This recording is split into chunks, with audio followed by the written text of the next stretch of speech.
Hey guys, back with another vehicle in the garage, doing some work for my uncle. And basically what you're looking at is, it is a 2005 Dodge Ram 1500, and the lower ball joints are shot. It's a little intimidating looking at it overall, but it's not a horrible job. It's just time consuming for the most part. A lot of the components on this truck have not been replaced. Now with all that being said, if you come up to your upper control arm and you undo that bolt and you strike this side of where it mounts in, that'll help free it up. For your axle nut, you're going to need a 35 millimeter. That's torqued on there pretty damn good. I found the trick is using a really large breaker bar and just standing on the end. If you try to lift up on it, you could be lifting tension off of the jack or your jack stand, and that would not be good if one of those two fail. So if you take it and put it down to where you're stepping down on it, putting the pressure down on the rest of the system, including the jack and the jack stand, it's a little safer. The biggest problem I ran into with this one, or at least on the passenger side, is the tie rod bolt. It actually just spins. It'll loosen, but then it spins inside the tie rod connector. So I had to think about how I was going to get that assembly off, because the lower ball joint is on the bottom A arm, or your bottom control arm, and the axle essentially sits just like this, basically right over it, so you can't even get anything in there to press it out. So I'm at this point, and now it's just going to be pressing out that old one, put in the new one, and then reinstall everything else. Once I start reinstalling everything else, I'll pick up the video and tell you what size tools you'll need for the upper control arm ball joint and the lower ball joint socket size, and any other tricks that I came across to get this job done. So, alright guys, I picked up the video again. Unfortunately, I forgot and just threw the passenger side back together. I'm on the driver's side now. So some of the things I'm going to point out that'll make your life a little easier. Your tie rod end starts spinning. Basically all I'm going to do is undo the upper ball joint bolt. I'll leave that tight for now. I already did the axle nut, and then I will do the lower ball joint bolt. I will put the axle nut back on that I haven't. Any bolts I've taken off, I've just thrown in here, and I have them in WD-40. So I'll spin the axle bolt back on a little bit, and then I will hit the end of the nut to help drive the axle through, which will make it a little easier. If you aren't, or you're having issues with your tie rod end, what I did was grab the 5-gallon bucket. So once I get the axle basically through, the lower ball joint nut off, and the top, or the upper ball joint nut off, I will basically just take that off, finish pushing the axle through, and then I will just basically pivot this whole thing, and it'll sit basically the same height and same level as it currently is right now on the 5-gallon bucket. So that'll make your life a little easier, so you don't have to damage that anymore if your nut or your the shaft that your nut goes on continues to spin, so you don't have to worry about that. You could just take this whole assembly and just pivot it. I did take off the brake caliper. For some reason, passenger side, the bolts were 13 millimeter. Driver side, both bolts are 12 millimeter. So your axle nut is a 35 millimeter. And your, let me find it so I can start giving you guys the actual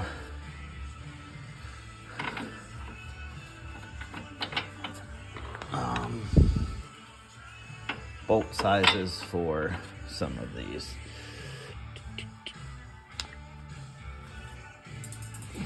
Also, to make your life easier, if you have coat hangers, take your brake caliper, run it through the bottom.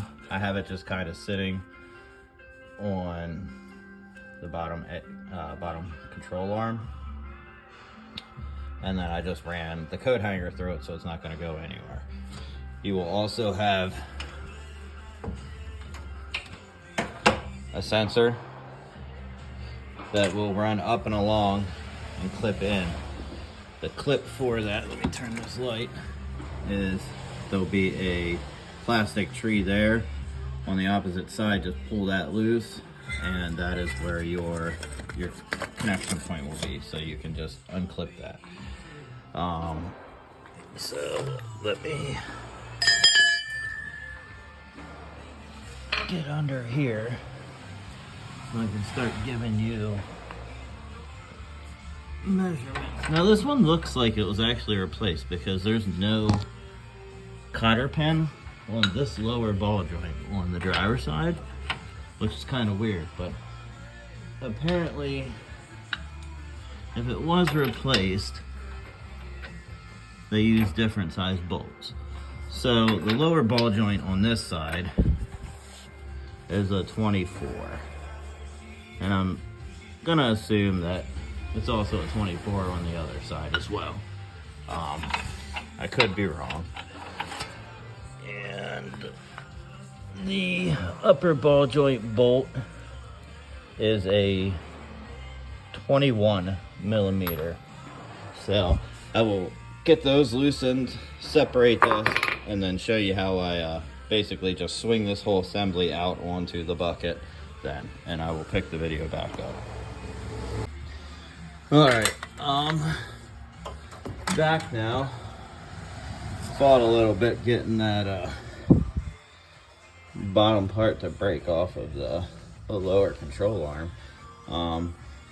Well, basically I got upper ball joint done, or off, loosened, lower ball joint done, axle pushed through, and then you just take that whole unit. You'll have to, I had to use a pry bar, put it on the top of the shock, lift up to get the upper ball joint out of the housing. Once you get that done, your lower ball joint, it's going to pull out and drop down, and then you'll slide it off, and then I just pivoted it right over onto the bucket. Still the same height. No stress. The outer tie rod, this actually will pivot, so it's not doing any damage to that. I'd rather not try to jack up this rubber grommet and everything else. So now that I have the axle off, it's still kind of in my way to be able to really do anything with the puller. So let me see if I can put my phone there and show you the other trick that I've been doing. I took a coat hanger and just kind of bent it so I can get it up out of the way. I'll go above or around the A-arm, and then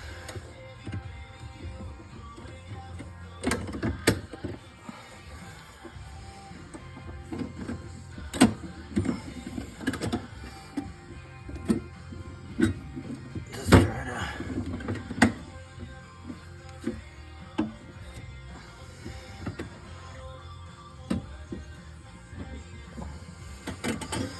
position it just like that, and I'll wrap the coat hanger around that, and then that doesn't put a whole lot of stress on the boot.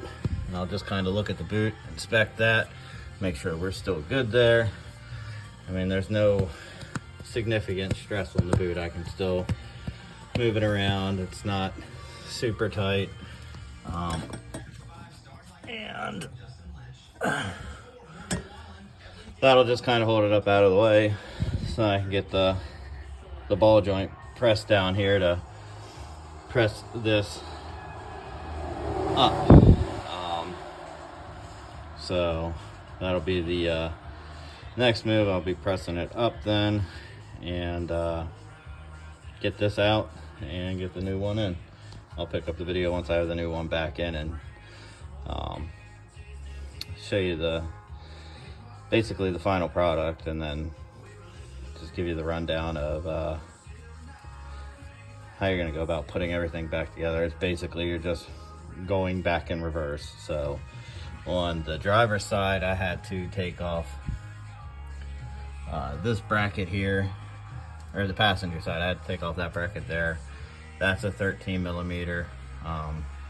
Technically, if you're just undoing the cord at the connector, you really don't have to. I didn't take it off on the driver's side. I just left it there, did my coat hanger. So, all right, I'll stop the video and pick it back up once I have this ball joint pressed out of the way. All right, so we got the old ball joint pressed out, and we got the new one in. Now it's just a matter of repeating the process on everything. On the new ball joint, sorry, I'm just trying to pick shit up in gloves, which apparently is annoying. Take off your boot, and when you're using the press to press it on, you don't want to damage that, because then it just kind of defeats the purpose of replacing it anyway. If you're gonna rip it or tear it or put a crack in it or a hole, then it really won't do any good. Then your grease fitting, I always spin them on, and then I get them tight. I like to have it point either at 1 o'clock or 11 o'clock. So sometimes that can be a pain, just trying to figure out where to put it in at to get it to end up being tight in that kind of position. You don't technically have to. It just makes it a little easier if you ever have to grease it. Then you can just do it from the back side. But that looks like that might be as good as I'm gonna get it there. So just pivot that's on, and I'm gonna try and position the camera to show you how to go about doing this. So I'm gonna take down the axle, and once I take down the axle, then I'm gonna bring this back over and go in on the bottom and then slide into the axle. So let me see how this is gonna pan out, trying to get the camera to not fall over and actually work while I'm doing this.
So once you get that positioned, make your life a little easier.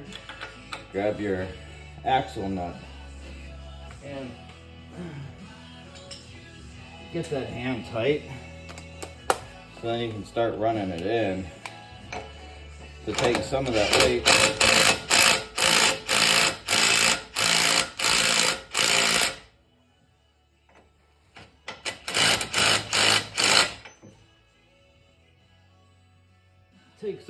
off of you, because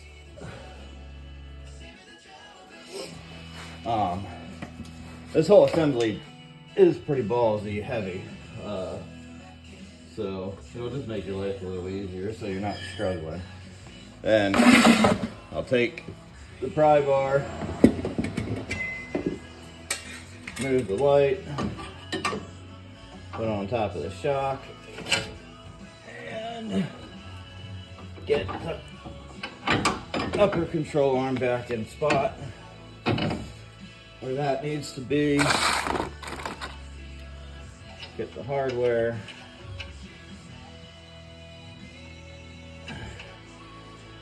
Yeah, I definitely think this ball joint was replaced at one point, because a lot of the hardware does not match up to the other side, or maybe the other side was replaced. This one looks pretty close to what a factory one would look like, because it didn't have the retaining clip on it like new ones will when you get them from like Advanced Auto or AutoZone. So what I'll do is I'll just hand tighten all of my bolts then and get everything into position so I can start drawing everything tight. And then once I get everything where I need it to be, then I can start tightening everything back down. So let me stop what I'm doing here.